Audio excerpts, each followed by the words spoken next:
His Excellency Piyush Goyal, Minister of Commerce and Industry, India, my fellow colleagues, good evening and namaste. First and foremost, my appreciation to His Excellency Piyush Goyal for inviting me to be part of this important online session. I wish to also congratulate India for assuming the presidency of the G20 this year. As the world's fifth largest economy, soon to be the most populous country and one of the fastest growing economies in the world, I believe India truly represents the voice of the Global South advocating a more balanced, future-oriented development agenda.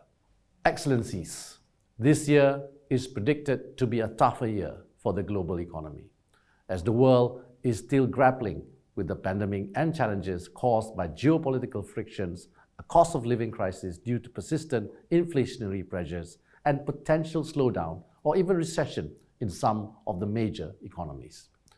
As the global economy continues to navigate the stormy waters, I give my commitment that Malaysia, as a trading nation, will continue to ensure trade and investment remain a key driver to sustain our growth trajectory, restore investors' confidence to increase foreign direct investments, and continue our commitment in the rules-based multilateral trading system.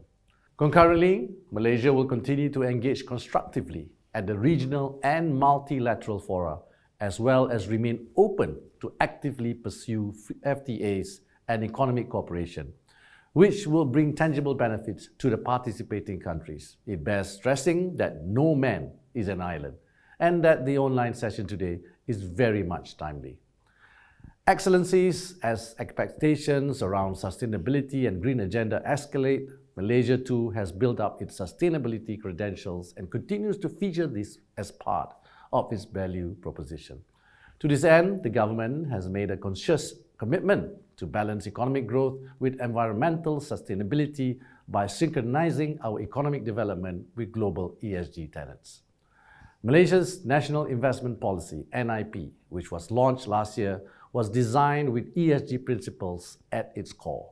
On this, my ministry is currently spearheading the formulation of the National Framework on Industry, Environmental, Social and Governance for the manufacturing sector, with an emphasis on SMEs to assist them to embrace and comply with ESG principles.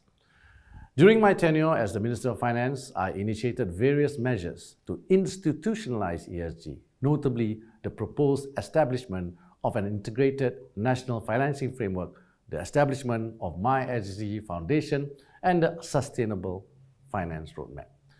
In building a conducive ecosystem for the successful execution of the Green Agenda, Malaysia introduced the Bursa Carbon Market on 9th of December 2022, the first Sharia-compliant carbon exchange in the world that allows ESG and Sharia-compliant products such as carbon credits from projects with measurable climate action outcomes to be traded on a voluntary basis by companies involved in climate-friendly projects and solutions, which can be used to offset their carbon emission footprint.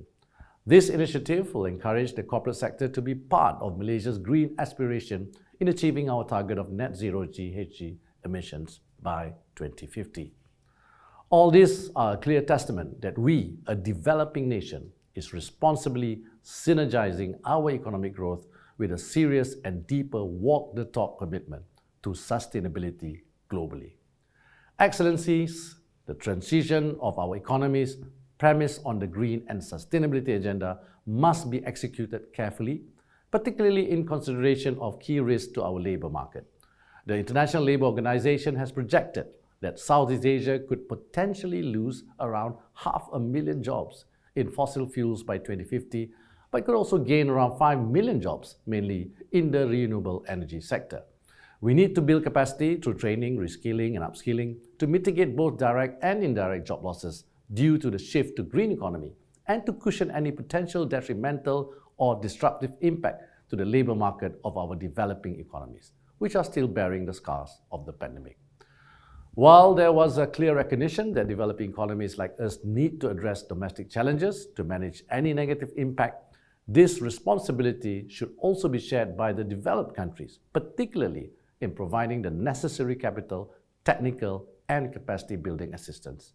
In a world of increasing global economic interconnections, Simply shirking this obligation will consequently diminish the opportunities to leverage on each other's strength, in particular the much sought after natural resources from the south and the technology and capital from the north. Excellencies, the global crisis has shown the importance for the economy to be adaptive, agile and responsive in order to survive and sustain. To this end, the COVID crisis, which isn't truly over yet, presents an opportunity for us to work with other countries as our partners in ensuring sustainable economic growth in the South.